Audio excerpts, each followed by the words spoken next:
Noël, c'est aussi à la direction provinciale des eaux et forêts de la Nyonga qui a tenu à honorer les enfants de ses agents en leur offrant des cadeaux qui symbolisent l'amour et le vivre ensemble. La direction provinciale des eaux et forêts de la Nyonga, avec ses cantonnements, a bien voulu cette année offrir cette table de Noël à nos tout petits. Car c'est grâce à ces enfants-là aussi que nous avons le courage, nous retrouvons l'inspiration, la motivation d'être assez efficaces dans les responsabilités qui nous sont confiées au quotidien.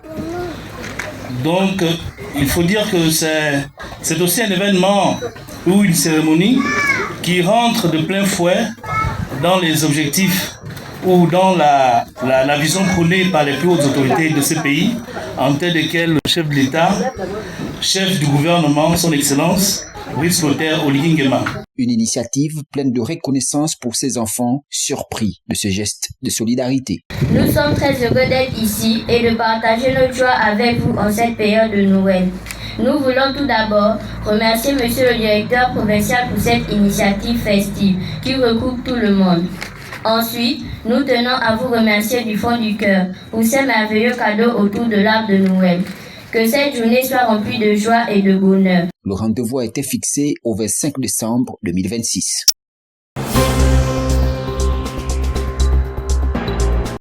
C'est sous le signe de la joie et de la générosité que s'est déroulée la cérémonie de l'arbre de Noël à Koulamoutou, une initiative portée par le couple présidentiel Zita et Brice Clotaire Oligui Nguema.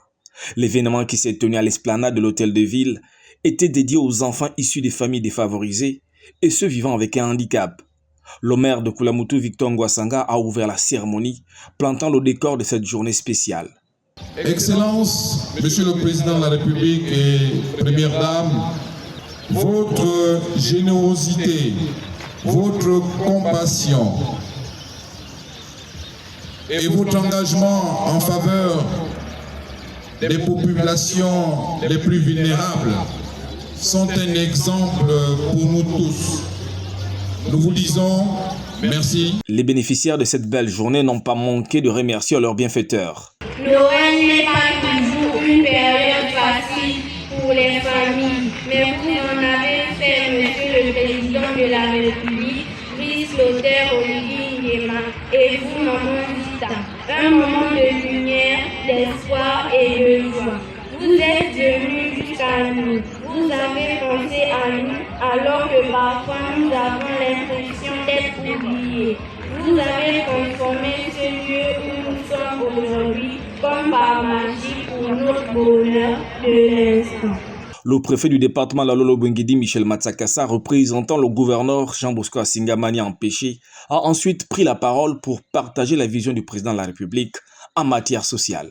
Une heureuse initiative qui devient une tradition dans notre pays, conforme à la vision du chef de l'État, dont le projet de société Bâtissons l'édifice nouveau dans son pilier 4, consacré au capital humain et à la justice sociale, qui prévoit des mesures concrètes de réduction des inégalités et de renforcement de l'inclusion sociale. En effet, les enfants des familles modestes et ceux porteurs d'un handicap sont au cœur de la très haute attention du couple présidentiel en cette période de Noël. Les parents, quant à eux, ont exprimé leur soulagement de savoir leurs enfants comblés en cette période de fête. Cette journée placée sous le signe de l'espoir et de la solidarité restera sans doute gravée dans les mémoires des enfants de Koulamoutou.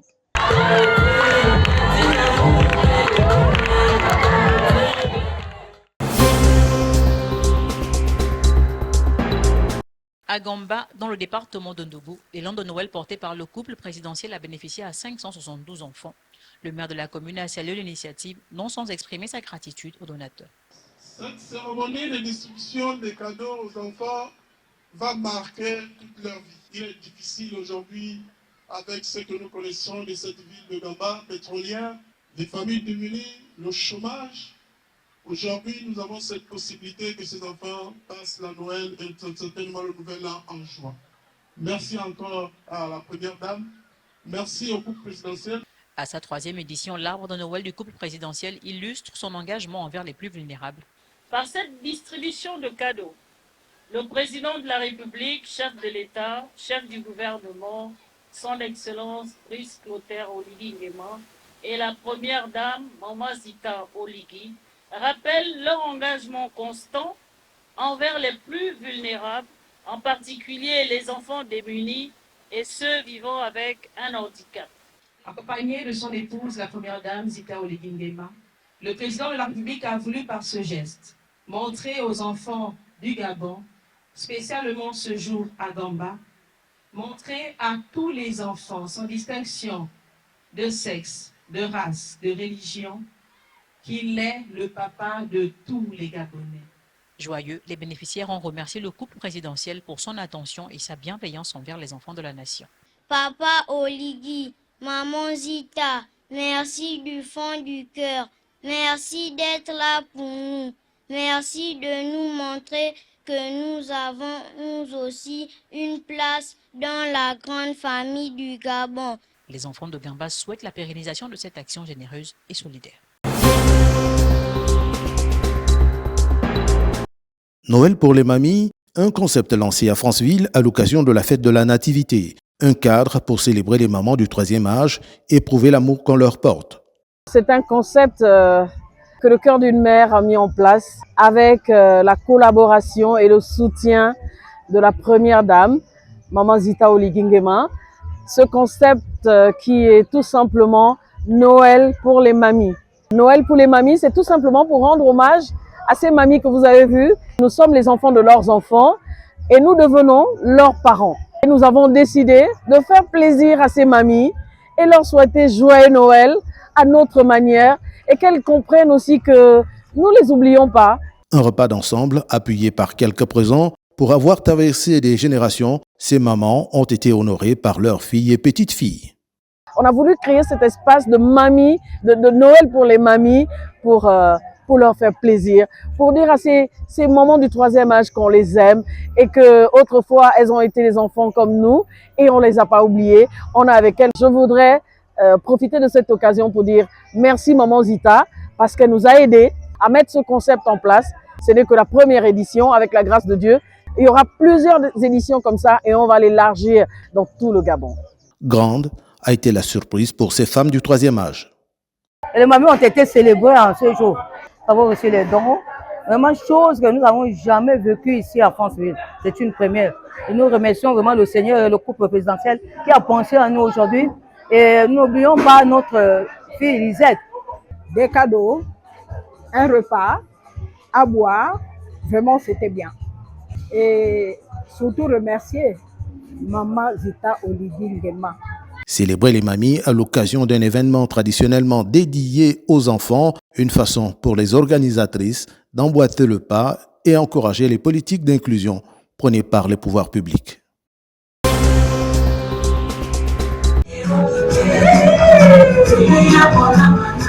Pour célébrer la journée qui leur est dédiée, les personnes vivant avec un handicap de Franceville, plutôt que de s'apitoyer sur leur sort, optent désormais pour des contacts renforcés, plus fréquents entre personnes de même statut. Et pour faciliter l'échange, un repas d'ensemble a été organisé à cet effet. La plupart sont isolés dans les maisons, ils ont honte de leur handicap. Donc pour enlever la honte, le souci, il fallait qu'on organise l'agapé pour tout le monde en harmonie. C'est pour faire aussi la connaissance avec les autres, pour connaître aussi les autres, pour fierté aussi, pour qu'on ne doit pas cacher notre handicap. L'handicap vient à n'importe quel moment, donc on ne doit pas avoir honte. Donc nous sommes habitués avec ça, on s'amuse, aujourd'hui c'est notre fête, on mange, on boit. L'emploi, c'est le thème de l'année. Le directeur provincial des affaires sociales a loué à cette occasion les efforts des pouvoirs publics dans la mise en place des mécanismes pour faciliter l'accès des handicapés aux activités génératrices de revenus. Tout n'est pas en rose, mais nous tendons vers la perfection. Je profiterai peut-être de cette tribune pour louer le courage, la résilience, vraiment la détermination de nos concitoyens vivant avec un handicap pour leur implication légitime et déterminante à la vie sociale, à la vie économique et à la vie culturelle du Gabon en général et de la province du Haut-Ogooué en particulier. Au siège de l'association en Franceville, toutes les couches de handicap étaient bien représentées à cette célébration en différé.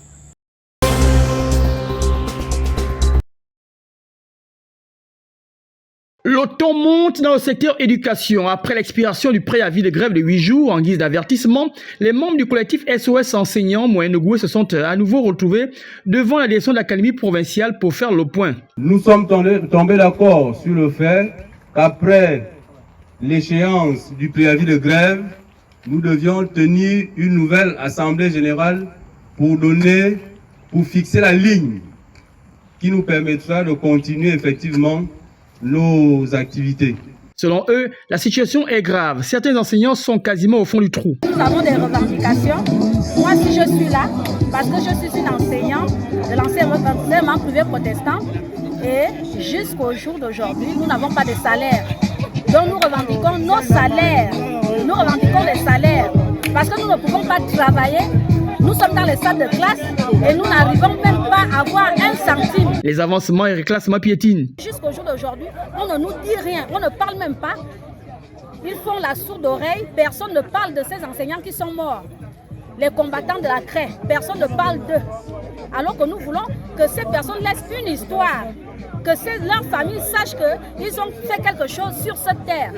Ils ont porté la pierre à l'édifice dans notre pays. Le mal est profond, la détresse est inégalée. C'est le sentiment qui se dégage un peu partout. Nos situations administratives soient régularisées. Voilà pourquoi nous sommes ici. Tant que ces situations-là ne se régularisent pas, nous serons toujours là debout pour revendiquer nos droits. Nous voulons que l'État lance un regard sur la situation des enseignants. Face à l'absence de réponse de la tutelle et sans coup férir, à l'unanimité, les seigneurs de la craie ont décidé l'arrêt immédiat des cours pour défendre, disent-ils, leur avenir et l'éducation. Une décision qui pourrait avoir de graves conséquences chez les apprenants si rien n'est fait pour sauver les meubles.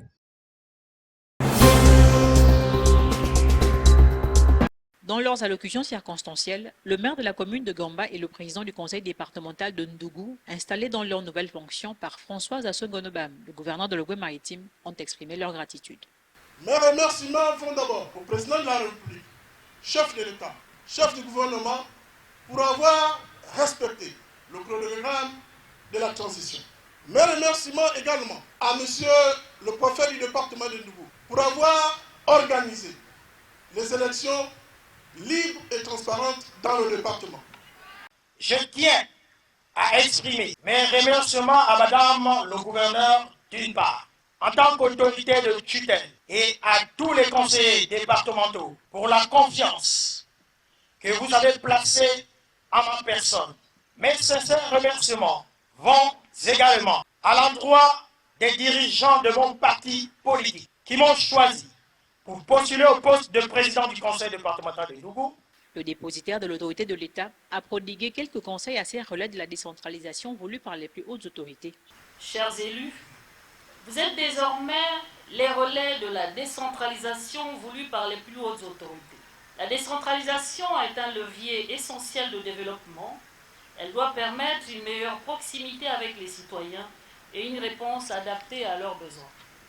Je vous invite donc à faire preuve de responsabilité, d'intégrité, d'engagement et surtout d'une écoute attentive aux besoins de vos concitoyens. L'intérêt général doit toujours primer sur les considérations personnelles ou partisanes. Les populations de Gamba et de Ndougou attendent les nouveaux élus au pied du mur de l'amélioration de leurs conditions de vie. Selon le protocole, le président de la République, chef de l'État et du gouvernement Brice Clotaire Oligui Nguema se rendra à Lastrouville, le chef-lieu du département de Moulondou, où de nombreux chantiers de développement ont été lancés. Les autorités locales sont sur tous les fronts pour que l'accueil soit parfait. Aujourd'hui, il était question de préparer avec les auxiliaires de commandement, les chefs de quartier, les notables, les opérateurs économiques du département de Moulondou, l'arrivée du chef de l'État dans le département. On a mis des commissions en place. On a mis une commission accueil et protocole, on a mis une commission sécurité, une commission santé, une commission scientifique. et une commission du pavoisement. Voilà les commissions qui ont été mises en place suite à cette réunion pour que l'accueil du chef de l'État dans le département de Mondou soit une réussite totale. L'assainissement de la ville est également une priorité. Le conseil départemental a mis les bouchées doubles en collaboration avec la CETRAG. Suite aux réunions multipliées par M. le gouverneur, la province de Gololo, M. le gouverneur nous a instruit de nettoyer la ville, de nettoyer le département. Et on a capté le président du conseil départemental de Molongi.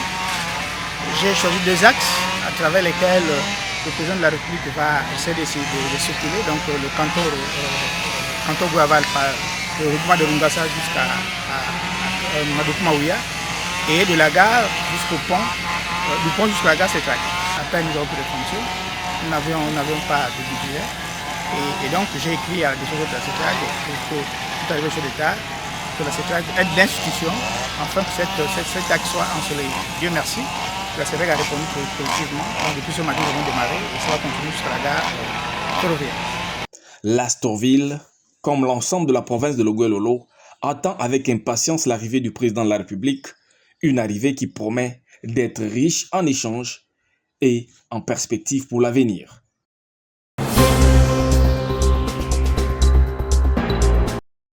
C'est le préfet du département de la Lolo-Bwingidi, Michel Matsakassa, qui en lieu et place du gouverneur de Logoué-Lolo empêché à honorer de sa présence la cérémonie de remise des diplômes aux employés de la société Esbel du département forêt géré par Ziad Al-Kayat.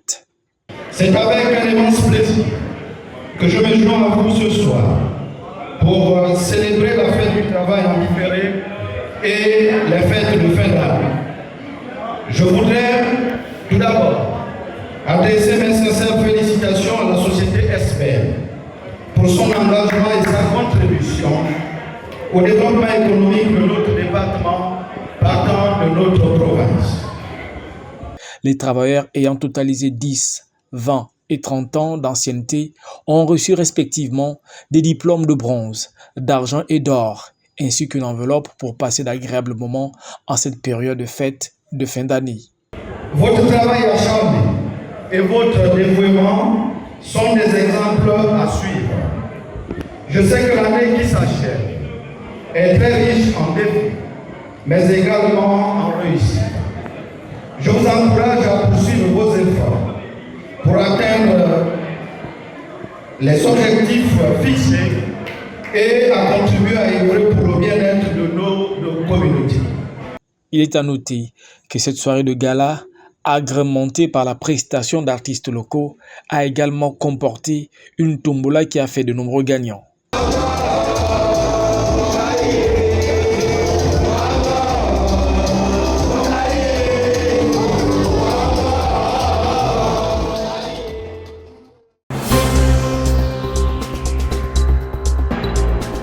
C'est une rencontre des petites et moyennes entreprises de la capitale économique gabonaise avec la mission de vulgarisation et de sensibilisation des PME sur le cadre juridique de promotion de la sous-traitance qui avait plusieurs objectifs.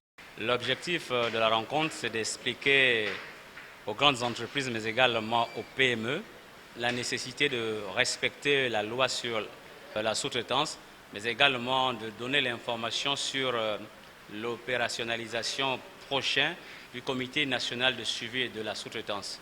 Il s'agit également d'apporter un renforcement de capacité aux PME sur le montage des dossiers d'appel d'offres. Les participants ont salué l'initiative, selon eux, porteuse d'espoir. Nous sommes une entreprise agréée PME et il est essentiel pour nous de rencontrer les autres entreprises agréées, mais aussi les grandes entreprises donneuses d'ordre. C'est intéressant parce qu'il y a la vulgarisation des textes. Il y a beaucoup de textes de loi au Gabon en matière de sous-traitance, mais qui ne sont pas appliqués, peut-être parce qu'elles ne sont pas connues. Donc on gagnerait tous pour le développement des entreprises gabonaises, pour les PME que nous sommes, que ces lois soient appliquées pour que nous puissions avoir des marchés pour permettre de pérenniser les emplois des Gabonais. Maintenant, on espère que le comité sera mis en place pour suivre les actions donc, de la sous-traitance et garantir aux PME qui sont agréées d'avoir des marchés pour pouvoir pérenniser leurs activités. La mission déplore toutefois la faible mobilisation des PME à cette rencontre stratégique. Plusieurs PME ne sont pas arrivés, ce qui n'est pas une bonne chose parce que lorsqu'on fait dans l'entrepreneuriat où on est acteur économique, on doit pouvoir se renseigner sur la législation qui encadre son écosystème. Et l'État a décidé de booster la sous-traitance à travers la mise en place du Comité national de suivi de la sous-traitance. C'est donc regrettable que ces entreprises-là ne soient pas là. Mais de toutes les façons, elles seront obligées de s'intégrer dans la sous-traitance parce que ce sont des exigences des plus hautes autorités de la République, en tête desquelles le chef de l'État, son Excellence, Brice Clotaire Oligui Nguema. Les participants espèrent une suite concrète de cette rencontre. David Paterne Moubamba, un compatriote âgé de 45 ans, vient d'être écroué à la prison centrale de la ville de Sable pour escroquerie au préjudice du procureur général près la cour d'appel de Libreville et du général directeur de l'hôpital d'instruction des armées du PK9. Après avoir perçu de ses victimes la somme de 11 millions de francs CFA pour la réalisation de 2 forages dans les villages de cette dernière au nord du Gabon, le mis en cause s'est fait arnaquer dans ses démarches par un sujet camerounais nommé Aruna, auprès duquel il avait l'intention de louer 2 camions de forage du côté de Yaoundé afin de pouvoir réaliser son travail. Une plainte déposée par le partenaire d'affaires de David à la police judiciaire de Port-Gentil a permis aux agents du capitaine Daniel Mambela de mettre la main sur l'indélicat. À l'arrivée, la structure était bien. Déjà, ils sont venus chercher à l'hôtel avec un véhicule de l'entreprise, avec les logos de l'entreprise. Nous sommes arrivés, les locaux étaient bien, secrétaire, bureau, vraiment des bureaux équipés, bien, avec les logos de l'entreprise, tout. On a échangé, nous sommes tombés d'accord sur le prix. Et ce monsieur nous a dit, bah, écoutez, avant de partir du Cameroun, moi j'ai besoin d'une avance. Parce que j'ai des travaux en cours. Il a sorti des contrats qu'il nous a présentés, il m'a montré de l'argent des personnes qui avaient déjà payé pour réaliser des travaux. Vu que pour vous, en urgence, moi, vous me donnez 50%, puisque c'était 4 millions de forage, vous me donnez 4 millions ici. Lorsqu'on traverse la frontière, vous me donnez les 4 autres millions et j'ai fait vos 2 forages. On a signé, j'ai le reçu, nous avons tout fait. On a, vendredi, le départ était prévu pour lundi matin pour le Gabon. Le monsieur m'a raccompagné à l'hôtel. Le dimanche, j'ai pu l'avoir au téléphone pour fixer l'heure de départ du lundi. Le lundi matin, à 7h, j'ai appelé M. Obono, parce que j'ai essayé de joindre M. Aruna. Son numéro ne passait pas. M. Obono est venu me trouver à l'hôtel. Nous sommes rendus au bureau. On a été notre surprise de remarquer que le bureau était vide. Il était fermé. On a regardé à travers les baies vitrées. Tout était vide, déménagé complètement. Complètement déménagé. J'ai failli faire une crise. Après le déroulement des faits il y a plus d'1 an, David s'était réfugié à Port-Gentil afin de pouvoir trouver un travail en vue de procéder au remboursement de l'argent de ses clients perdus. Malheureusement, il a été rattrapé par ses propres turpitudes.